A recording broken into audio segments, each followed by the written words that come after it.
ಉದ್ಘಾಟಕರನ್ನ ಆ ಭಾಗಕ್ಕೆ ಬರಮಾಡಿಕೊಳ್ತಾ ಇದ್ದಾವೆ. ರೋಟೇರಿಯನ್ ಸಂಪತ್ ಪಥಸಂಚಲನಕ್ಕಾಗಿ ತಯಾರಿಗೊಳ್ತಾ ಇದ್ದಾವೆ.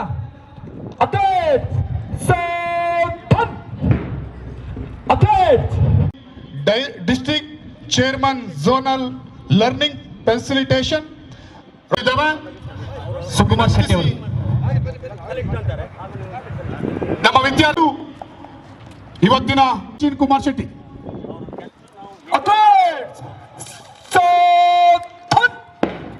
ಸಲ್ಲಿಸುವರೆ ಪ್ರಥಮದಲ್ಲಿ ಸಾಗಿ ಬರುತ್ತಿದ್ದಾರೆ.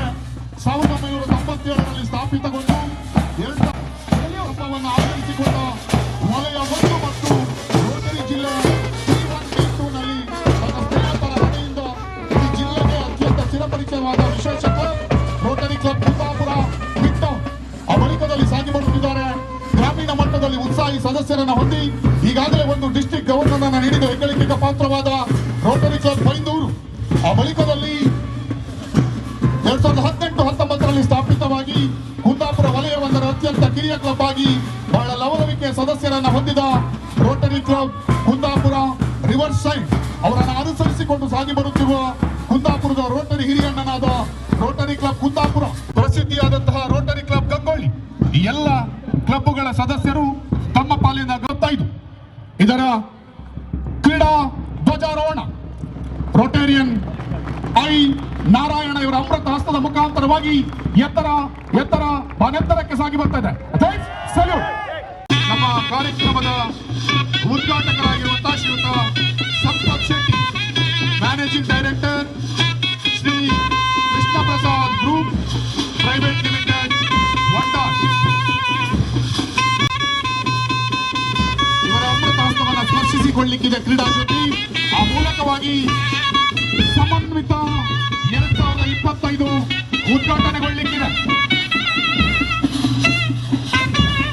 ರೋಟರಿ ಕ್ಲಬ್ ಕುಂದಾಪುರ ಮಿಡ್ಟೌನ್ನ ಹೆಮ್ಮೆಯ ಕ್ರೀಡಾಳುಗಳು ಸಂಪತ್ ಶೆಟ್ಟಿ ಅವರ ಅಮೃತ ಹಸ್ತವನ್ನು ಸ್ಪರ್ಶಿಸಿಕೊಂಡು ಮತ್ತೆ ಹೆಮ್ಮೆಯ ಕ್ರೀಡಾಳುಗಳ ಮುಖಾಂತರವಾಗಿ ಕ್ರೀಡಾ ಜ್ಯೋತಿ ಕುಂಡವನ್ನು ಸ್ಪರ್ಶಿಸಿಕೊಳ್ಳಲಿಕ್ಕಿದೆ.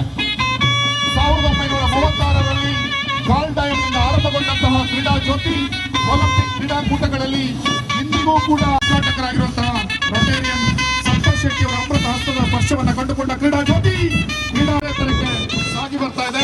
ಅಂತೆಯೇ ಕ್ರೀಡೆಯ ಕೀರ್ತಿ ರೋಟರಿ ಕ್ಲಬ್ ಕುಂದಾಪುರ ಮಿಡ್ಟೌನ್ ಇದರ ನಂತರವಾಗಿ ಕ್ರೀಡಾಕೂಟದ ಬದಲಾವಣೆ ಮಾಡಿಕೊಂಡು ಇದೀಗ ಕ್ರೀಡಾ ಪ್ರತಿಜ್ಞೆಯನ್ನ ಆರ್ಡರ್ ಹ್ಯಾಂಡ್ಸ್ ಫಾರ್ವರ್ಡ್. ಕ್ರೀಡಾಕೂಟದಲ್ಲಿ ಭಾಗವಹಿಸುತ್ತಿರುವ ನಾವು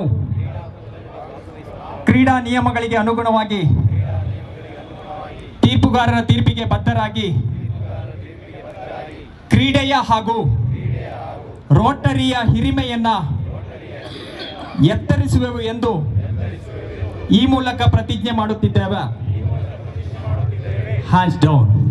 ಅಥ್ಲೆಟ್ಸ್, ಈ ಹಸಿರು ಬಣ್ಣದ ಬಾವುಟವನ್ನ ಎತ್ತರೆತ್ತರಕ್ಕೆ ಮೇಲೆ ಹಾರಿ ಬಿಡುವುದರ ಮುಖಾಂತರವಾಗಿ ಈ ಕ್ರೀಡಾಕೂಟದ ಅಧಿಕೃತ ಉದ್ಘಾಟನೆ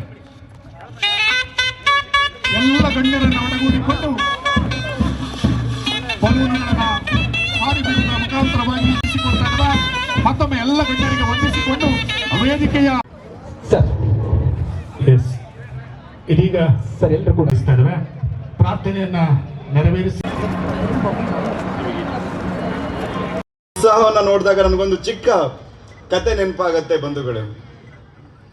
ಒಂದು ಊರಲ್ಲಿ, ದೂರದ ಒಂದು ಊರಲ್ಲಿ ಒಂದು ಕಾಲೇಜ್ ಇತ್ತು. ಆ ಕಾಲೇಜಲ್ಲಿ ಒಬ್ರು ಪ್ರೆಸಿಲ್ಲಾ ಅನ್ನುವಂಥ ಒಬ್ರು ಪ್ರಿನ್ಸಿಪಲ್ ವರ್ಕ್ ಮಾಡ್ತಾ ಇದ್ರು. ಅತ್ಯಂತ ಒಂದು ಪ್ರತಿಷ್ಠಿತವಾದಂಥ ಒಂದು ಕಾಲೇಜ್ ಕೂಡ. ಆ ಪ್ರೆಸಿಲ್ಲಾ ಅವರಿಗೆ ಅತ್ಯಂತ ವರ್ಕಿನ ಒತ್ತಡ ಇರುತ್ತೆ. ಅವರು ತನ್ನ ಸೆಕ್ರೆಟರಿಗೆ ಹೇಳ್ತಾರೆ, ಇವತ್ತು ಯಾವುದೇ ರೀತಿಯ ಕರೆಗಳನ್ನ, ನನಗೆ ಯಾವುದೇ ಶೆಡ್ಯೂಲ್ಗಳನ್ನ ಮಾಡಬೇಡಿ ಅಂತ. ಆದರೂ ಅವರಿಗೊಂದು ಕಾಲ್ ಬರುತ್ತೆ. ಅವರ ಸೆಕ್ರೆಟರಿ ಹೇಳ್ತಾರೆ, ಮೇಡಮ್ ಬೇರೆಯವರು ನಿಮಗೆ ಕಾಲ್ ಮಾಡಿದ್ದಾರೆ, ಏನು ಮಾಡಬೇಕು ಅಂತ.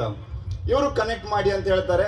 ಆ ಕಡೆಯಿಂದ ಒಂದು ಕಾಲನ್ನು ಕನೆಕ್ಟ್ ಮಾಡಿದಾಗ ಆ ಕಡೆಯಿಂದ ಒಂದು ಧ್ವನಿ ಕೇಳುತ್ತೆ, ಕೆಲಸದ ಒತ್ತಡದಲ್ಲಿ ಕಳೆದು ಹೋದಿಯ ಪ್ರೆಸಿಲ್ಲಾ ಅಂತ ಹೇಳಿ ನಗಾಡ್ಲಿಕ್ಕೆ ಆರಂಭ ಮಾಡುತ್ತಾರೆ. ಪ್ರೆಸಿಲ್ಲಾ ಅವರು ಅದಕ್ಕೆ ಉತ್ತರವನ್ನು ಕೊಡ್ತಾರೆ, ಏನ್ ಮಾಡುದು. ಅದಕ್ಕೆ ಮೇರಿ ಅವರು ಹೇಳ್ತಾರೆ, ಕೆಲಸ ನಿನ್ನನ್ನು ಕಂಟ್ರೋಲ್ ಮಾಡಬಾರ್ದು, ನೀನು ಕೆಲಸವನ್ನ ಕಂಟ್ರೋಲ್ ಮಾಡು ಅಂತ ಹೇಳಿ ಹಾಗೆ ಸಂಜೆ 5 ಗಂಟೆಗೆ ನಮ್ಮ ಮನೆ ಹತ್ರ ಬಾ, ನಿನ್ನ ಹತ್ರ ಸ್ವಲ್ಪ ಮಾತಾಡ್ಲಿಕ್ಕಿದೆ ಅಂತ ಹೇಳ್ತಾರೆ. ಇವ್ರು ಏನಕ್ಕೆ ಅಂತ ಕೇಳಿದಾಗ ಅವ್ರಿಗೆ ಮುಂದುವರಿಸ್ತಾ ಹೇಳಿದ್ರು, ಇವತ್ತು ಹಾಸ್ಪಿಟಲ್ ಹೋಗಿದ್ದೆ, ಡಾಕ್ಟರ್ ಹತ್ರ ಹೋಗಿದ್ದೆ, ಐ ಹಾಸ್ಪಿಟಲ್ಗೆ. ನನ್ನ ಕಣ್ಣಿನ 35% ಆಫ್ ದೃಷ್ಟಿ ಕಡಿಮೆ ಆಗ್ತಾ ಇದೆ ಅಂತ ಡಾಕ್ಟರ್ ಹೇಳಿದ್ರು. ಹಾಗಾಗಿ ಯಾವಾಗ ನನ್ನ ದೃಷ್ಟಿ ಪೂರ್ತಿ ಪ್ರಮಾಣದಲ್ಲಿ ಕಡಿಮೆ ಆಗುತ್ತೋ ಗೊತ್ತಿಲ್ಲ, ದೃಷ್ಟಿ ಕಡಿಮೆ ಆಗೋ ಮುಂಚೆ ಒಂದಷ್ಟು ಪುಸ್ತಕಗಳನ್ನ ಓದ್ಬೇಕಂತ ಆಸೆ ಆಗ್ತಾ ಇದೆ, ಹೋಗಿ ಪುಸ್ತಕ ತಗೊಂಡು ಬರೋಣ ಅಂತ ಹೇಳ್ತಾರೆ. ಇವರು ಓಕೆ ಅಂತ ಹೇಳಿ ಕಾಲ್ನ ಡಿಸ್ಕನೆಕ್ಟ್ ಮಾಡಿದ್ರು. ಹಾಗೆ ಒಂದಷ್ಟು ಹೊತ್ತು ಅವರ ಮನಸ್ಸು ಮೇಡಮ್ ಮೇರಿ ಅವರ ಬಗ್ಗೆ ಆಲೋಚನೆ ಮಾಡ್ಲಿಕ್ಕೆ ಆರಂಭ ಆಗತ್ತೆ. ಮೇರಿ ಅವರ ವಯಸ್ಸು 88. ಆ ವಯಸ್ಸಿನಲ್ಲಿ ಅದಾಗಲೇ ಅವರ ಆರೋಗ್ಯ ಆದಷ್ಟು ಹದಗೆಡ್ತಾ ಇತ್ತು. ಅದೇ ಕಾಲೇಜಿನ ಮೊದಲು ಪ್ರಿನ್ಸಿಪಲ್ ಆಗಿದ್ದವರು ಮೇರಿ ಅವರ ಸ್ಟೂಡೆಂಟ್ ಆಗಿದ್ದುದು ಈ ಪ್ರೆಸಿಲ್ಲಾ ಅವರು. ಅವರ ಮಾರ್ಗದರ್ಶನದಲ್ಲಿ ಪ್ರೆಸಿಲ್ಲಾ ಅವರು ಬಹಳ ಉನ್ನತ ಮಟ್ಟಕ್ಕೆ ಏರಿರ್ತಾರೆ. ಆ ಕಾಲೇಜಿಗೆ ದೊಡ್ಡ ಹೆಸರನ್ನು ತಂದುಕೊಟ್ಟವರು ಕೂಡ ಮೇರಿ ಅವರಾಗಿರ್ತಾರೆ. ಹಾಗೆ ಆಸ್ ಯೂಶುವಲ್ ಸಂಜೆ 5 ಗಂಟೆಗೆ ಪ್ರೆಸಿಲ್ಲಾ ಅವರು ಮೇರಿ ಅವರ ಮನೆಗೆ ಹೋಗ್ತಾರೆ. ಮನೆಗೆ ಹೋಗಿ 5 ಗಂಟೆ ಆಗೋ ಹೊತ್ತಿಗೆ ಮೇರಿ ಅವರು ರೆಡಿ ಆಗಿರ್ತಾರೆ, ಮೇಕಪ್ ಎಲ್ಲ ಮಾಡಿಕೊಂಡು ತುಂಬಾ ಸುಂದರವಾಗಿ ರೆಡಿ ಆಗಿರ್ತಾರೆ. ಆ ಏಜಲ್ಲೂ ಕೂಡ ಅಲ್ಲಿಂದ ಬುಕ್ ಅಂಗಡಿಗೆ ಹೋಗ್ತಾರೆ. ಬುಕ್ ಅಂಗಡಿಗೆ ಹೋಗಿ ಒಂದಷ್ಟು ಬೇಕಾಗಿರೋ ಎಲ್ಲ ಪುಸ್ತಕಗಳನ್ನ ತಗೊಂಡು ಕಾರಲ್ಲಿ ಬರುವಾಗ ಮೇರಿ ಅವರು ಹೇಳ್ತಾರೆ, ಇವತ್ತು ಸಂಜೆಯಿಂದನೇ ನಾನು ಓದ್ಲಿಕ್ಕೆ ಆರಂಭ ಮಾಡಬೇಕು. ಯಾವಾಗ ದೃಷ್ಟಿ ಪೂರ್ತಿ ಹೋಗುತ್ತೆ, ಯಾವಾಗ ನಾನು ಈ ದೇಹವನ್ನು ತ್ಯಜಿಸಬೇಕಾಗತ್ತೆ ಗೊತ್ತಿಲ್ಲ, ಅದರ ಮಧ್ಯದಲ್ಲೇ ಇದೆಲ್ಲವನ್ನು ಓದಿ ಮುಗಿಸ್ಬೇಕು ಅನ್ನುವಂಥ ಉತ್ಸಾಹದ ಮಾತುಗಳನ್ನ ಹೇಳ್ತಾರೆ. ಇವರಿಗೆ ಪ್ರೆಸಿಲ್ಲಾ ಅವರಿಗೆ ಆಶ್ಚರ್ಯನೂ ಆಗತ್ತೆ, ಹೆಮ್ಮೆನೂ ಆಗತ್ತೆ. ಅವರೊಂದು ಕ್ವಶನ್ನ ಕೇಳ್ತಾರೆ, ಈ ಏಜಲ್ಲೂ ಕೂಡ ನೀವು ಹೇಗೆ ಇಷ್ಟೊಂದು ಉತ್ಸಾಹಿ ಆಗಿದ್ದೀರಿ? ನಮಗೆ ಇವಾಗಲೇ ಸಾಕು ಅನಿಸ್ತಾ ಇದೆ, ಈ ಒತ್ತಡಗಳು ತಡ್ಕೊಳ್ಲಿಕ್ಕೆ ಆಗ್ತಾ ಇಲ್ಲ, ನೀವು ಹೇಗೆ ಇಷ್ಟೊಂದು ಆಕ್ಟಿವ್ ಆಗಿದ್ದೀರಿ ಅನ್ನುವಂಥ ಮಾತನ್ನು ಕೇಳಿದಾಗ ಮೇರಿ ಅವರು ಹೇಳ್ತಾರೆ, ಯಾವತ್ತು ಮುಪ್ಪು ಮತ್ತೆ ಸಾವು ಅದನ್ನ ಯಾರಿಂದನೂ ಕೂಡ ನಾವು ತಡಿಲಿಕ್ಕೆ ಸಾಧ್ಯ ಇಲ್ಲ. ಯಾವತ್ತಾದ್ರೂ ಒಂದಿನ ಬರುವಂತ ಸಾವಿಗೆ ನಾವು ಎದುರು ನೋಡ್ತಾ ಕೂತ್ಕೊಳ್ಳೋ ಬದಲು ಒಂದಷ್ಟು ಹೊಸ ವಿಚಾರಗಳನ್ನ ನಾವು ಕಲಿಕೆ ಅಂತ ಮುಖ ಮಾಡಬೇಕು, ಕಲಿಬೇಕು, ಅದರಿಂದ ಒಂದಷ್ಟು ಜನರಿಗೆ ಒಳ್ಳೇದಾಗಬೇಕು ಅನ್ನುವಂಥ ಮಾತನ್ನ ಹೇಳ್ತಾರೆ. ಒಂದು ಎಕ್ಸಾಂಪಲ್ ಕೊಡ್ತಾರೆ ಅವರು ಕೂಡ. ಒಂದು ಗಿಡದಲ್ಲಿ ಕಾಯಿ ಇರುತ್ತೆ, ಆ ಕಾಯಿ ಹಣ್ಣಾಗೋ ಮೊದಲೇ ಬಿದ್ದು ಹೋಯ್ತು ಅಂತೇಳಿ, ಆದ್ರೆ ಆ ಕಾಯಿಗೆ ಯಾವುದು ಬೆಲೆ ಇರಲ್ಲ, ಅದರಿಂದ ಯಾರಿಗೂ ಉಪಯೋಗ ಆಗಲ್ಲ. ಅದೇ ಕಾಯಿ ಹಣ್ಣಾಗಿ ಅದಾದ ಮೇಲೆ ಬಿದ್ದು ಹೋಯ್ತು ಅಂದಾಗ ಅದರ ಸಿಹಿ ಒಂದಷ್ಟು ಜನರಿಗೆ ತಲುಪಿಸುತ್ತೆ.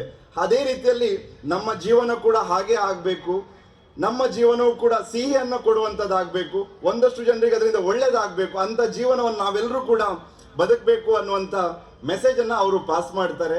ಆ 88ರ ಉತ್ಸಾಹದಲ್ಲೂ ಕೂಡ ಅವರು ಅಷ್ಟೊಂದು ಆಕ್ಟಿವ್ ಆಗಿ ಎಲ್ರಿಗೂ ಲೀಡ್ ಮಾಡ್ಕೊಂಡು ಹೋಗೋದು ನೋಡಿದಾಗ, ನಮ್ಮ ರೋಟರಿಯಲ್ಲಿರುವಂಥ ಹಿರಿಯರು ನೋಡಿದಾಗ ನನಗೂ ಹಾಗೆ ಅನ್ಸುತ್ತೆ. ನಿಮ್ಮೆಲ್ಲರ ಆಕ್ಟಿವ್ನೆಸ್ ಅನ್ನುವಂಥದ್ದು ನಮ್ಮಂಥ ಯುವ ಜನರೇಷನ್ ಅವರಿಗೆ ಒಂದು ಮಾದರಿ ಆಗಲಿ, ನಿಮ್ಮೆಲ್ಲರ ಪ್ರೀತಿ ಹಾರೈಕೆಗಳು ಎಲ್ಲರ ಮೇಲೂ ಇರಲಿ ಅಂತ ಹೇಳ್ತಾ ಅವಕಾಶ ಕೊಟ್ಟಿದ್ದಕ್ಕೆ ವಂದಿಸ್ತಾ ನಾನು 2 ಸಣ್ಣ ಮಾತನ್ನು ಮುಗಿಸ್ತೇನೆ. ಥ್ಯಾಂಕ್ ಯು, ಧನ್ಯವಾದಗಳು ಸರ್.